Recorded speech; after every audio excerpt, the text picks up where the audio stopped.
turn 29. So as planned, I got Master Smith this turn because I rushed the Arcane item forge last turn, and actually I don't have really an item to build because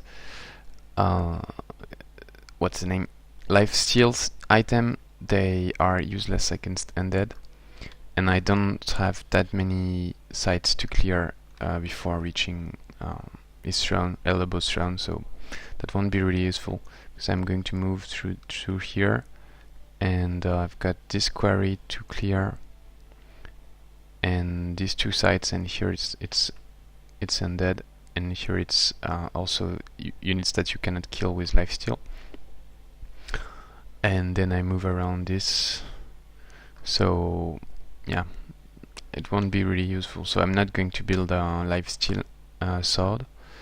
And then the other item I can build, basically it's trying to get to 100% frost resistance, but actually it's much harder than I thought. I thought it would cost 1 point to get frost protection, but actually it costs 2 points. So it means in one item you can only get 40% frost protection. You need 2 items, and even with 2 items you won't get 100%. So I was thinking about building a shield with frost protection and +1 resistance, but I don't have the mana to build this. So actually I'm not building anything this turn, and just building a shrine to get more mana. And I sent the free item I got to my leader, and that's this item with Slip Away. So it's a nice item, but yeah, nothing crazy, but it's nice. So this turn I did a Forbidden Sanctum. I'm going to show the fight, but before that, before I enter the fight, I used my points. No, actually after I did the fight, I think I used my points. What happened exactly? I don't remember. I did the first fight, I think, before. No, because I remember I had to level up. Okay, whatever. So I took the points for Toughness, which I had been waiting, and so that's 20% physical protection. And then I took 1 HP, 1 defense, and 20% frost protection to bring me back to 0%, because I'm Tigrant, so I've got 20% frost weakness. And now I've got 5 more points to use, but I thought maybe I could use charge command, but I have only 1 unit, 3 units, but this one are not going to follow me, I think, because they're too slow. So 1 unit we could use it, so it's not a kind of waste of points. So I'm keeping the points for now, and if I get more units that can use charge command, then I'll take it. Otherwise, yeah, for instance, the Sphinx, they could use it. Otherwise, I'm going to take some additional HP and stuff like this. So let's have a look at the big battle. I played okay, but nothing really crazy. So you've got Curse as a battle enchantment, and one option is to disjunct it, because otherwise you get -300 happiness and -2 defense resistance. So it means you take a lot of damage, especially from the crazy Fallen Angel, who has 4 damage channels, so you take 2 more damage per damage channel, even before random stuff and critical and stuff like this. So that's quite massive. It's 8 additional damage in average. So I didn't dispel it to keep my mana, and because I thought I could do it without dispelling it, and that's what I did. So first I weakened the beast, nourishing meal on my injured unit, then cast Ancestral Spirits and try to bait the guys to avoid casting a spell to bait them. Didn't work, so retreated a bit, cast Root Spears on a unit that cannot be healed, which is this one, because if I cast it on one of these two, they can be healed, and I think the Wraith too, and also the Wraith, they have lifesteal as well as Fallen Angel. So then they come. Then I try to split them as usual and kill a Wraith King first. So I've got 2 Wraith King against me and 1 Fallen Angel, 2 Apprentices and 1 Phantasm Warrior. So I used the Ancestral Spirits to bait this Wraith King, and then cast a second one to keep the Fallen Angel busy when it arrives. The Phantasm Warrior, Ancestral Spirit, sorry, died very fast, but that was also I didn't try to save them and keep them alive longer, because I really wanted to be safe with my other units, and so I didn't save their HP. They could have stayed a bit longer.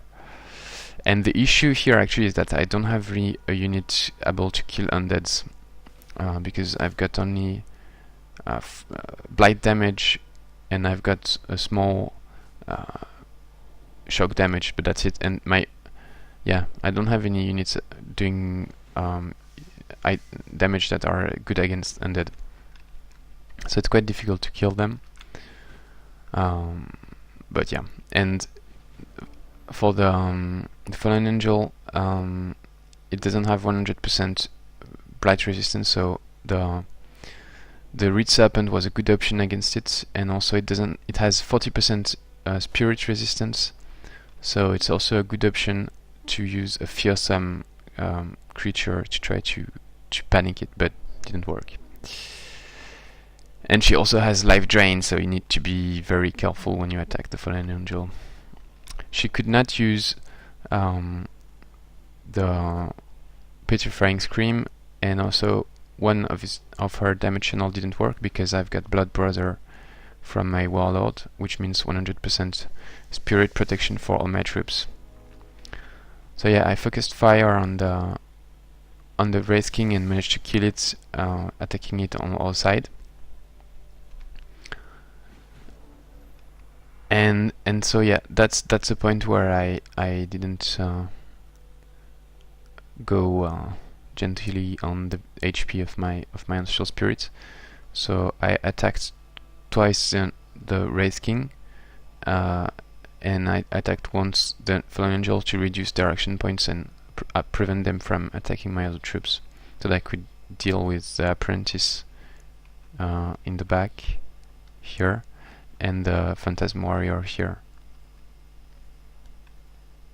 And so they die just this turn very fast, after only 1 or 2 turns of use.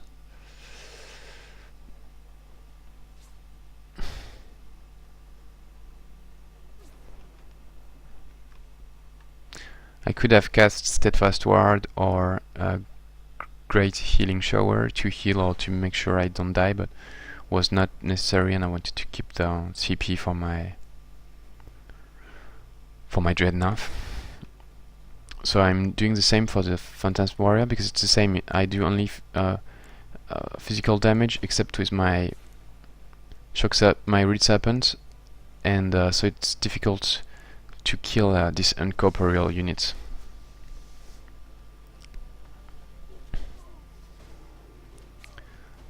The Apprentice ends up with 3 HP and going to die due to bleeding, so I would waste the experience. And I hesitated to cast Steadfast Ward on the Reed Serpent, but then in the end I thought it's not necessary, so I just took the experience with my leader by killing the Apprentice, and he was out of range of the other units. Sorry.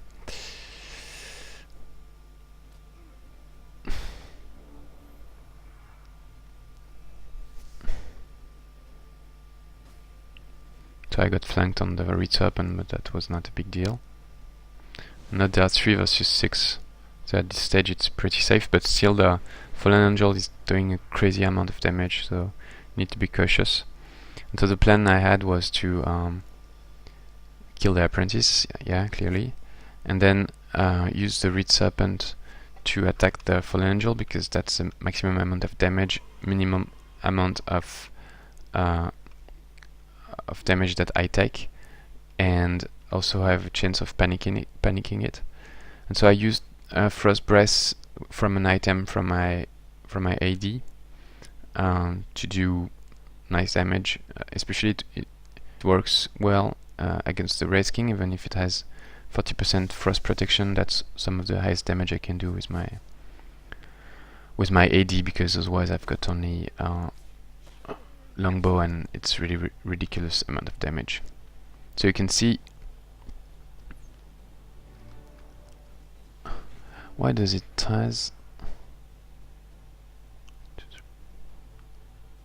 Oh yeah, it also had fire damage. That's why I was thinking it had 4 damage channel, even with this one out. That's because of an early champion which does more damage against animals.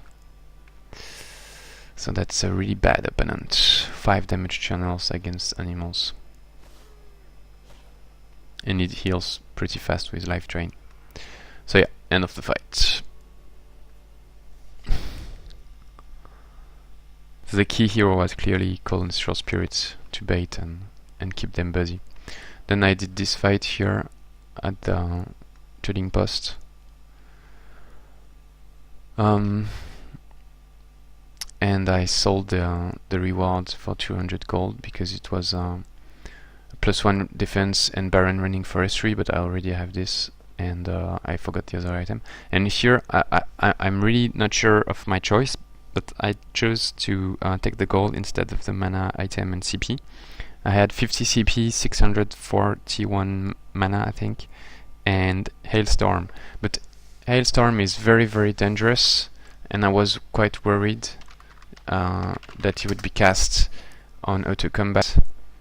So that's why I didn't take it, because it does damage to all units, including yours. So you can take friendly fire in a 2x radius. So I really needed the mana, and CP would have been nice also, but I was worried about getting friendly fire, and 400 gold is not bad. So in the end I took the gold, but not really sure of my choice. And then last fight I did this turn was this one, and I played very badly with the cheetah and lost it, but yeah. I did a fourth one also, not shown. It's here at Animal Den, so now I'm safe. No more Romos. I didn't do the quest because they moved in a bad position, so I hope they move back here and I can kill them. Then so I'm here, and I checked with my AD. I can check again on the surface what's going on, and there is nothing. So it looks like he built a road here, so he's around this area. So I'm very close, and maybe I could actually kill his leader if things go well. We will see. And then just move for his throne. I'm casting Death March, even if it takes all my remaining mana, to be able to actually I didn't think about it, but actually it could help me to catch his leader. But the use I had in mind was more to take this one, then go do the trip between this one, and use this for getting back my HP, and then be closer to the throne. And what else? So I used Raise Militia here, and so that's the militia that appeared, and I sent the one who was garrisoning with here and died here. This grew into village. I got a new quest here to destroy a watchtower here, and in terms of production, I'm producing so one more shrine, and I'm producing again Mystique and Monster Hunter, and I'm building my army slowly here. Then I'll send it to attack. So yeah, that's it. See you next time.